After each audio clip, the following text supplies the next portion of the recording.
كتاب الله وخير الهدي هدي محمد صلى الله عليه وسلم وشر الأمور محدثاتها فإن كل محدثة بدعة وكل بدعة ضلالة وكل ضلالة في النار. Jamaah yang semoga Allah rahmati dan Allah berkahi, kita tentunya bersyukur hanya kepada Allah Subhanahu wa Ta'ala, Rabb semesta alam, yang telah memberikan semua kenikmatan dalam kehidupan kita. Terutama kenikmatan yang terasa sangat besar hari ini adalah ketika kita diberikan oleh Allah kenikmatan untuk memasuki satu bulan yang mulia, yaitu adalah bulan Ramadan.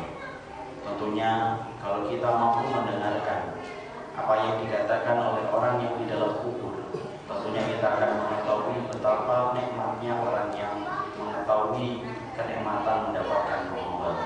Karena pastilah orang-orang yang di dalam kubur, mereka ini dalam kehidupannya ketika hidup, bagaimana mereka mendapatkan Ramadan karena besarnya keutamaan yang dimiliki oleh Ramadan.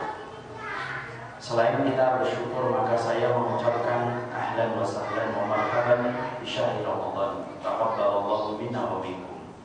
Termasuk di antara sunnah yang harus selalu senantiasa disampaikan antara sesama mukmin ketika kita menginjak kepada bulan Ramadan adalah bagaimana kita saling mengingatkan tentang keberkahan yang ada pada bulan ini dan mengucapkan selamat kepada kaum muslimin ketika mendapatkan kesempatan untuk mendapati Ramadan. Karena para sahabat apabila mereka bertemu dengan sahabat yang lainnya setelah memasuki Ramadan, mereka saling melempar doa dan mereka saling memberikan doa semoga amal kita diterima di bulan Ramadan yang akan kita lewati insyaallah. Maka dalam kesempatan kali ini khusus kita tidak meneruskan kajian kitab sebagaimana kajian yang kita bahas dalam setiap pekan, tapi kita akan menyampaikan perkara-perkara nasihat yang disampaikan oleh Syekh Utsaimin tentang perkara-perkara yang kita hendaknya maksimalkan ketika kita menginjak di bulan Ramadan.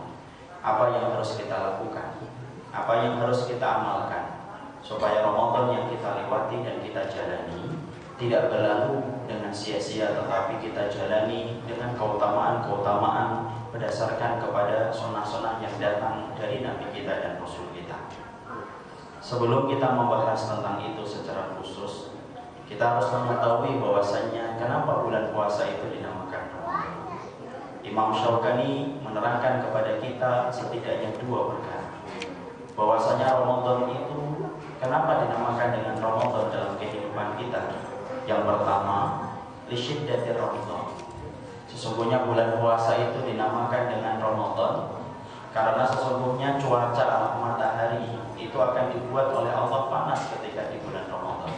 Teriknya itu akan semakin membakar di bulan Ramadan.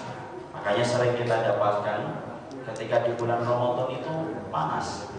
Ketika di bulan Ramadan itu terasa letih dan terasa panas. Karena memang Allah mewahyukan kepada matahari untuk bersinar lebih panas dan lebih terik ketika di bulan Ramadan. Makanya biasanya orang yang kemudian mereka puasa sunnah apabila tidak sahur kuat. Tapi banyak orang yang ketika puasa wajib mereka tidak sahur, kerasa betul letihnya dan kerasa betul laparnya. Karena memang Allah jadikan matahari itu lebih membakar ketika di bulan Ramadan. Beliau lalu menerangkan yang kedua, Imam Syaukani rahimahullah ta'ala, kenapa bulan puasa itu dinamakan Ramadan? Li'annahu yamutus sayyi'ati bil hasanat. Karena sesungguhnya bulan ini merupakan bulan yang mampu membakar dan menghapuskan dosa dan kemaksiatan dari manusia. Tidak ada yang mampu dari bulan yang Allah berikan kepada kita keutamaannya mencapai keutamaan yang dimiliki oleh Ramadan. Bulan Muharram keutamaannya besar. Bulan Dzulhijjah keutamaannya besar. Tapi keutamaan yang dimiliki oleh bulan Muharram dan bulan Dzulhijjah tidak mampu menandingi keutamaan yang dimiliki oleh bulan Ramadan. Karena bukan hanya menggandakan setiap amal yang kita kerjakan, tetapi bulan Ramadan ini mampu menghapuskan segala dosa dan maksiat. Makanya Imam Syaukani mengatakan yarmudus sayyi'ati bil hasanah. Sesungguhnya bulan Ramadan dinamakan Ramadan, yarmud bakar. Dia betul-betul membakar segala dosa dan kemaksiatan apabila puasa yang dikerjakan seorang manusia diterima oleh Allah, dicatat dalam kebaikan, maka balasannya bukan Allah lipat gandakan saja kebaikan itu, tetapi Allah akan membakar semua dosa dan kemaksiatan yang telah ia kerjakan. Inilah Ramadan. Inilah yang menjadi sebab kenapa bulan puasa dinamakan Ramadan. Karena banyak sering kita mendengar kata Ramadan, tapi sedikit dari antara kita yang mengerti kenapa puasa itu dinamakan Ramadan. Maka kita mengetahui betul bahwasanya kenapa syariat puasa itu diberikan kepada kita sebagaimana diberikan kepada kaum sebelum kita. Ayat yang sering kita hafalkan di dalam Al-Baqarah 183 begitu jelas. Ya ayyuhalladzina amanu kutiba alaikumusiyam kama kutiba 'alal ladzina min qablikum la'allakum tattaqun. Wahai orang yang beriman, diwajibkan bagi kalian berpuasa sebagaimana umat sebelum kalian supaya kalian itu bertakwa. Ternyata bahwasanya syariat puasa itu dibebankan kepada kita sebagaimana dibebankan kepada umat sebelum kita punya tujuan yang agung. Tujuan itu adalah bagaimana kita mampu menjadi orang yang bertakwa. Tapi Ramadan tidak pernah menjamin bahwasanya orang yang menjalani Ramadan itu akan bertakwa. Makanya Allah menggunakan sighah, bentuk kalimatnya di dalam ayat tersebut la'alla, artinya adalah litaraji. Litaraji itu adalah supaya, artinya bisa jadi dia bertakwa, tapi bisa jadi dia tidak bertakwa. Tapi kalau kita renungkan, memang belum tentu orang yang menjadi alumni Ramadan itu bertakwa. Semuanya kita ini alumni Ramadan. Alumni Ramadan dari tahun-tahun yang telah kita lewati. Ternyata tidak semuanya orang yang mereka itu menghatamkan Ramadan pada tahun-tahun sebelum tahun ini mereka itu akan menjadi pribadi yang bertakwa.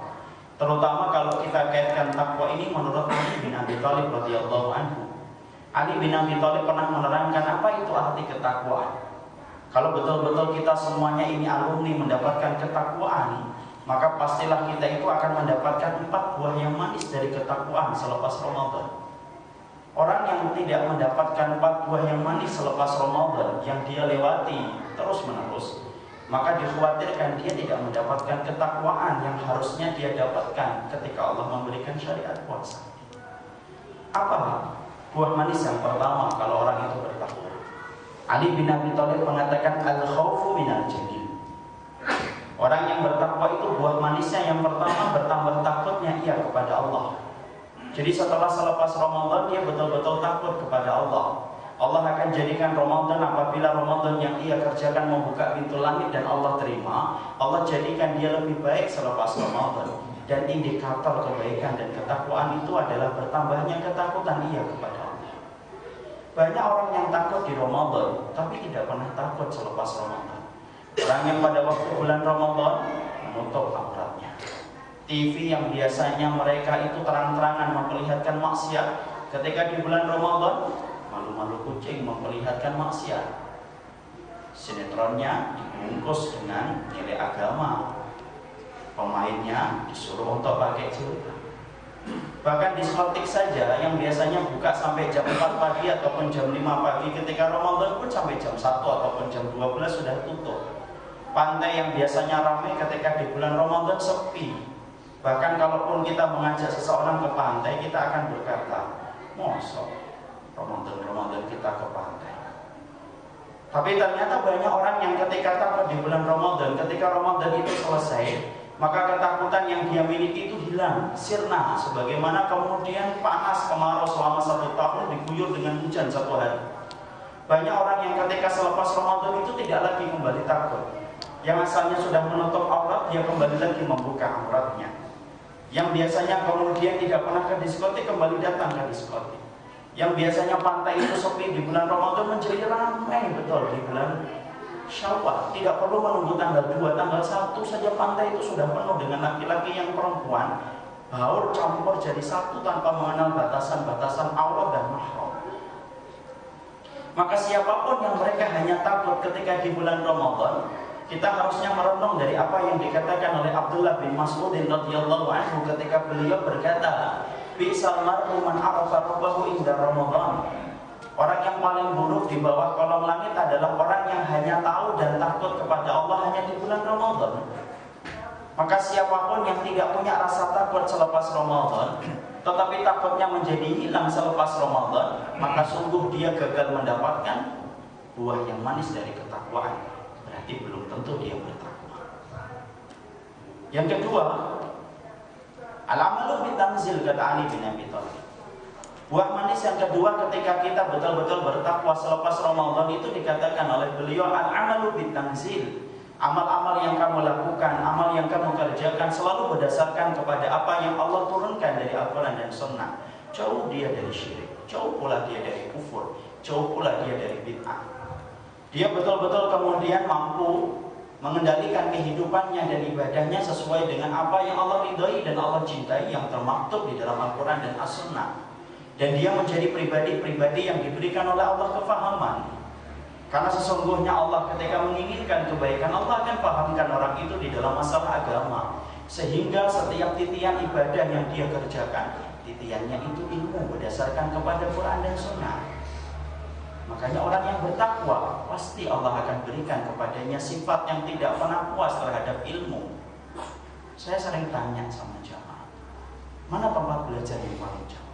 Ada yang menjawab Amerika, ada yang menjawab Inggris, ada yang menjawab Jepang. Jawaban itu menurut saya kurang tepat. Tetapi sesungguhnya belajar yang paling jauh itu belajar kepada Al-Quran dan Sunnah.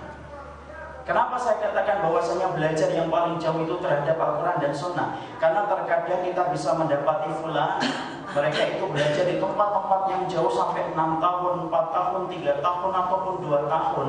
Dia tinggal di Amerika, tinggal di Jerman, tinggal di Jepang, tapi terkadang dia tidak mampu untuk membuka Quran yang dekat sekali dengan lemarinya. Dia belum tentu mampu membuka hadis yang dekat sekali dengan meja belajarnya. Makanya perjalanan terjauh orang untuk belajar itu mana kepada Quran dan Sunnah. Karena terkadang begitu jauh kita menempuh perjalanan sampai ribuan kilometer untuk belajar, tapi tidak mampu belajar terhadap Quran walaupun Quran itu ada di hadapan kita. Orang yang bertakwa dikatakan bahwasanya mereka itu akan diberikan oleh Allah sifat yang tidak pernah puas terhadap ilmu. Makanya Imam Ahmad bin Hanbal ketika beliau sembari menulis menyambut tamu, tamunya itu sampai heran ketika berkata kepadanya, sampai kapan kita ini belajar wahai Imam Ahmad?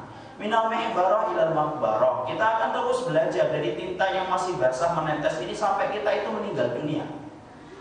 Kemuliaan kita ketika belajar itulah yang menjadikan lisan kita mudah menjawab segala pertanyaan di dalam alam barzah dan hisab kita. Siapapun yang menyulitkan dirinya untuk memahami agama, jangan salahkan siapapun ketika kelak dia ditanya di dalam alam barzahnya dan alam hisabnya, dia tidak mampu menjawab walaupun pertanyaan itu sederhana. Man rabbuka wa madinuka wa man nabiyuka. Siapa Rabbmu, siapa Rasulmu, dan apa agamamu? Kenapa tidak mampu menjawab? Karena dia tidak punya kepahaman terhadap syariat yang Allah turunkan di dunia. Makanya dikatakan oleh Ali bin Abi Thalib, yang kedua, orang yang bertakwa itu mereka hendaknya menjadi orang yang senantiasa meniti ibadahnya dengan titian ilmu yang termaktub di dalam Al-Quran dan As-Sunnah. Itulah yang menjadikan kita belajar. Silakan belajar sampai negeri yang paling jauh sekalipun. Satu yang kita minta, jangan tinggalkan Quran dan Sunnah. Tidak layak kehidupan dunia dan ilmu dunia menggeser ilmu Al-Quran dan Sunnah. Sembari kita menempuh perjalanan ilmu untuk mencari ilmu dunia kita, jangan tinggalkan ilmu akhirat kita tentang Al-Quran dan As-Sunnah. Bukan berarti semuanya harus menjadi hafid dan tidak semuanya harus menjadi hafal ribuan hadis. Yang terpenting paham. Kita ngerti, kita paham, kita paham atau iman, apa itu syirik, apa itu kufur, mana itu bid'ah, dan mana perkara-perkara yang dicintai dan dibenci oleh Allah. Itulah buah manis yang kedua kalau orang itu bertakwa. Yang ketiga, buah manis yang ketiga yang dikatakan oleh Ali bin Abi Thalib, beliau menyampaikan, al-qana'atu bil qalil.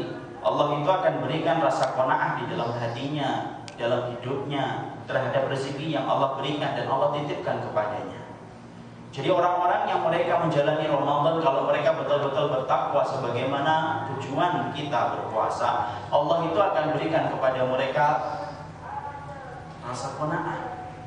Kita ini kan diajari oleh puasa itu qanaah. Kita itu ketika sahur walaupun dengan tempe ataupun dengan tahu plus dengan air putih yang dicampur madu. Contoh, menunya sahur semacam itu. Kemudian nanti jam 11, jam 12 kita melihat makanan-makanan tongkol, bawal, telur dadar dipajang dengan indah. Kita tidak tertarik untuk makan karena kita sudah mencukupkan apa yang kita makan ketika sahur, karena itulah batasan yang halal untuk kita. Makanya orang-orang yang mereka menyelesaikan Ramadan dikatakan oleh Ali bin Abi Thalib bahwasanya mereka itu qanaah, betul. Qanaah itu apabila hilang di antara hati kita, maka yang muncul itu adalah hubbud dunya. Padahal Nabi mengatakan hubbud dunya ra'su kullu khati'atin. Sesungguhnya cinta kepada dunia itu pangkal dari segala keburukan di dunia, itu cinta kepada dunia yang berlebihan. Orang yang mencintai dunia berlebihan ketika dia tidak punya pohon qanaah di dalam hatinya, maka sesungguhnya Allah akan jadikan dia menjadi orang yang paling miskin dan orang yang paling melarat. Kita sering menyangka orang yang paling miskin adalah orang yang tidak punya rupiah ataupun dolar. Salah. Orang yang paling miskin itu dikatakan Maka hamuhud dunya ja'alallahu faqrahu baina ainihi wa lam ya'tihi dunya ila ma qutira lahu wa farraqa alaihi syamlahu.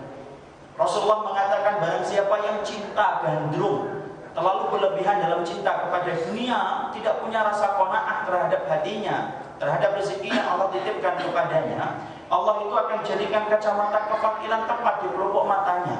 Berapapun harta yang dia kumpulkan tidak akan pernah merasa cukup.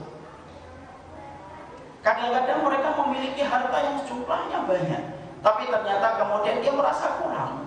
Allah akan pecah semua urusan kebaikan akhiratnya, tidak akan dia dapatkan kebaikan akhiratnya di dunia. Lalu kemudian di akhiratnya tidak mendapatkan apapun kecuali balasannya adalah neraka. Jadi ternyata orang yang tidak punya qanaah itu bukan perkara ringan.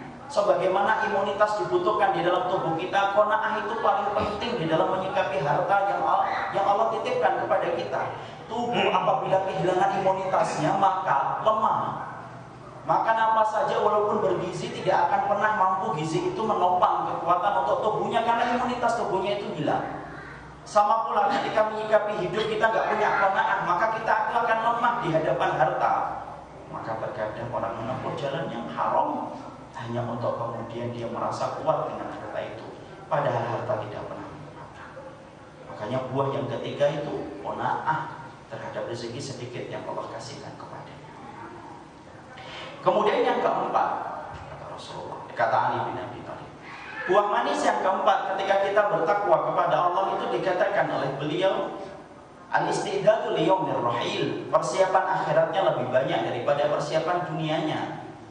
Artinya bahwasanya mereka ketika betul-betul bertakwa, benih yang Allah tumbuhkan di hatinya, Allah akan jadikan setiap benih-benih yang tumbuh di hatinya adalah dia selalu mempersiapkan kampung akhiratnya lebih banyak daripada kehidupan di dunia. Tabungan akhiratnya lebih banyak daripada tabungan dunianya. Ada dua kehidupan yang dilewati oleh manusia. Yang pertama kehidupan di dunia, yang kedua kehidupan akhirat. Yang Allah jamin bagi kita itu mana? Kehidupan dunia itu Allah jamin buat kita. Tidak akan pernah dibiarkan makhluk yang telah Allah lahirkan dari rahim ibunya kecuali Allah cukupkan rezeki kepadanya. Satu yang belum Allah jamin dalam kehidupan kita, kehidupan kampung akhirat kita itu belum dijamin oleh Allah, karena semuanya berpulang kepada amal kita dan kebaikan kita masing-masing. Orang mukmin yang bertakwa, mereka mengkhawatirkan apa yang belum dijamin oleh Allah, yaitu kampung akhiratnya dan nasib mereka. Tapi mereka tidak merisaukan tentang kehidupan kampung dunianya, karena semuanya itu dijamin oleh Allah. Gak akan dimatikan kita oleh Allah sampai 1 rupiah yang menjadi milik kita itu dikasih oleh Allah. Gak perlu khawatir sampai kita menabung berlebihan, sampai kemudian kita lebih banyak persiapan dunianya daripada akhiratnya. Rasulullah mengatakan, la yamuta ahadun hatta yastawfiya rizquhu, tidak akan pernah dimatikan siapapun dari manusia sampai Allah sempurnakan rezeki yang didapatkan olehnya. Makanya kemudian mereka menjadi orang yang lebih banyak menabung akhiratnya. 4 buah yang manis ini yang harusnya dipetik ketika orang itu bertakwa. Tapi apakah semua orang yang menjadi alumni Ramadan itu memetik 4 buah yang manis ini? Belum tentu. Banyak orang yang mereka melewati Ramadan tidak bertambah takutnya, tidak bertambah qanaahnya, tidak bertambah ilmu, dan tidak bertambah tabungan akhiratnya. Siapapun yang kemudian mereka bertambah Ramadannya yang dia lewati tetapi tidak bertambah kebaikan yang dia harusnya peroleh, berarti dia tidak mendapatkan takwa. Kadang-kadang banyak di antara kita diberikan kesempatan oleh Allah Ramadan itu puluhan kali lipat, tapi ternyata tidak menjadikan kita menjadi pribadi yang lebih bertakwa.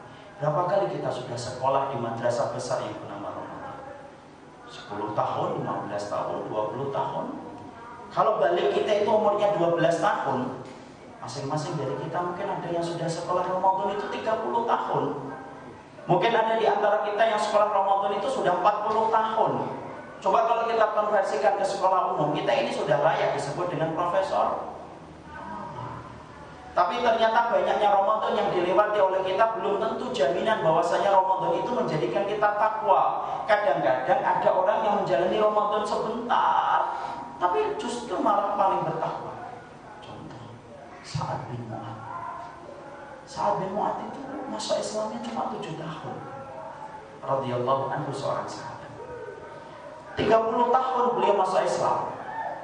Meninggalnya umur 37 tahun di samping bentengnya Bani Quraidah, benteng yang dimiliki oleh Yahudi ketika berkhianat kepada Rasulullah dalam perang Khandaq. Sa'ad bin Mu'ad itu ketika meninggal dunia, Rasulullah itu meneteskan air matanya dan berkata kepada para sahabat yang hadir menyaksikan kematian dari Sa'ad bin Mu'ad. Beliau mengatakan, "Kana mautahu yahtazu bi arsyir rahman." Kematian dari Sa'ad bin Mu'ad itu mengguncangkan arsy-Nya Allah. Padahal beliau baru 7 tahun masuk Islam.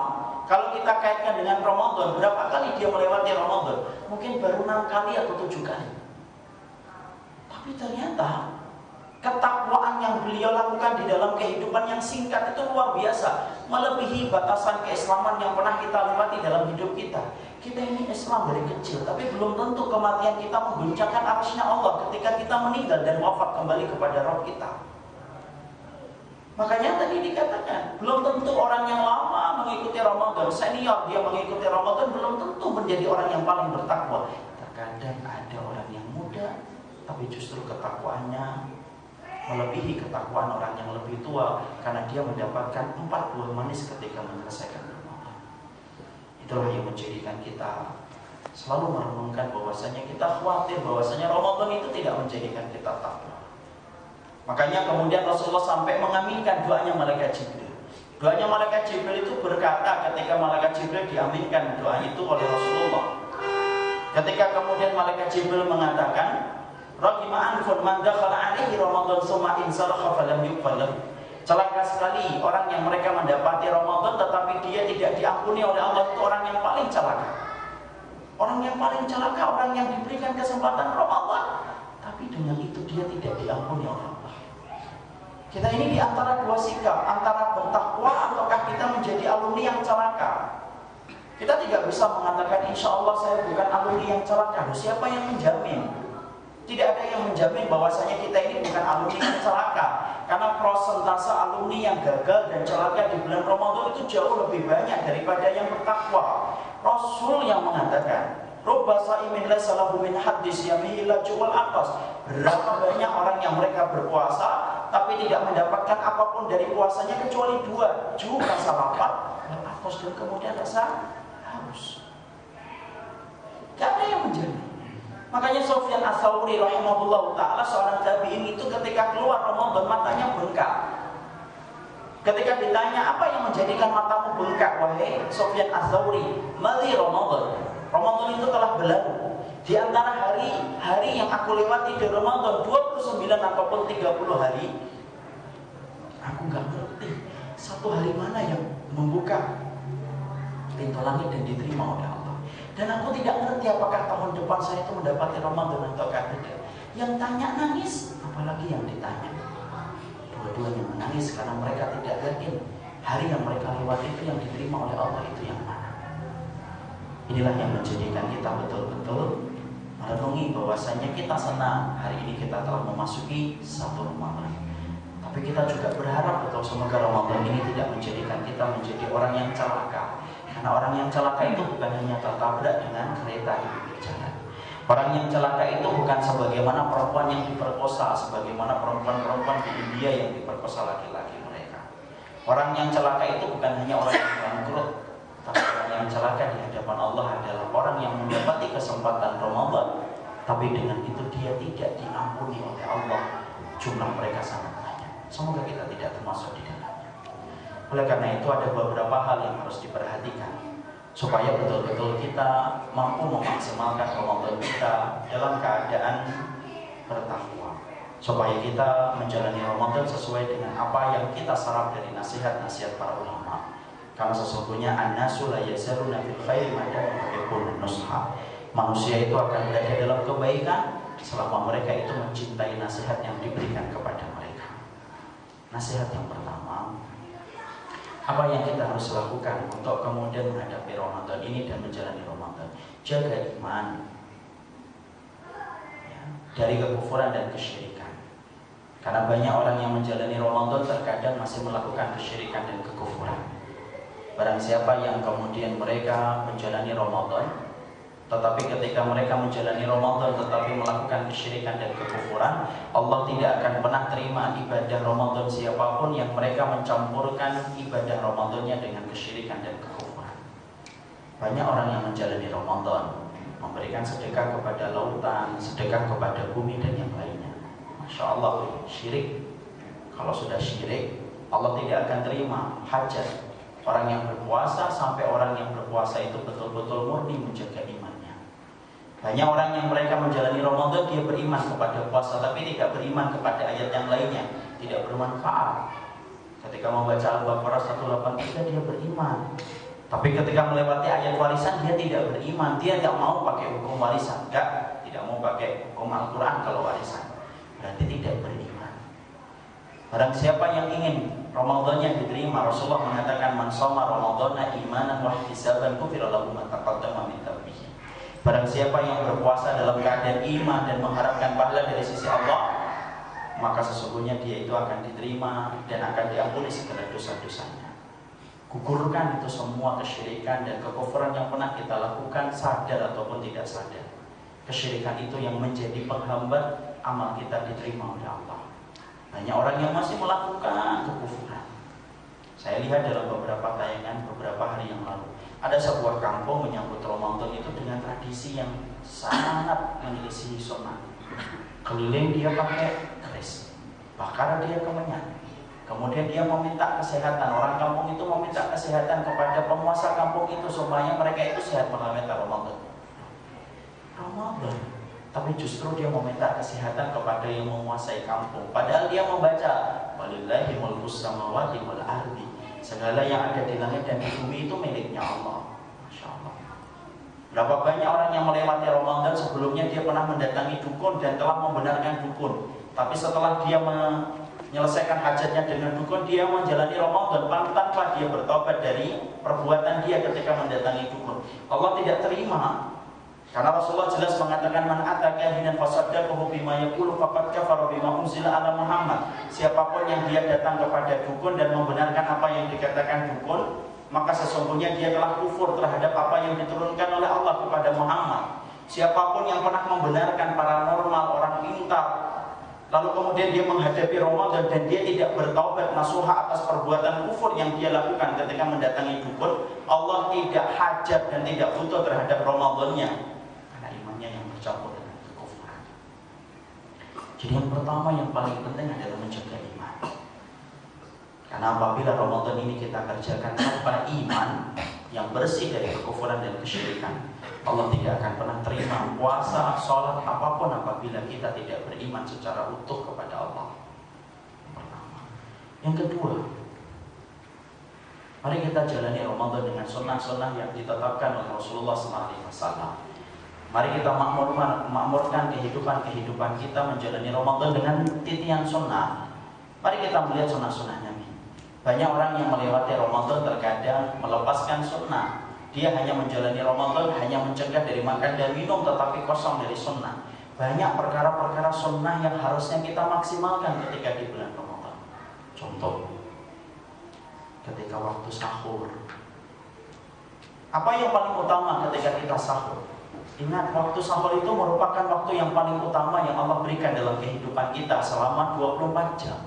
Sampai Rasulullah mengatakan innallaha tabaraka wa ta'ala yanzilu ila sama'i dunya kulla lailatin hatta yabqa sulusul akhir. Sesungguhnya Allah Ta'ala Rabb kita itu turun ke langit bumi ketika sepertiga malam yang terakhir.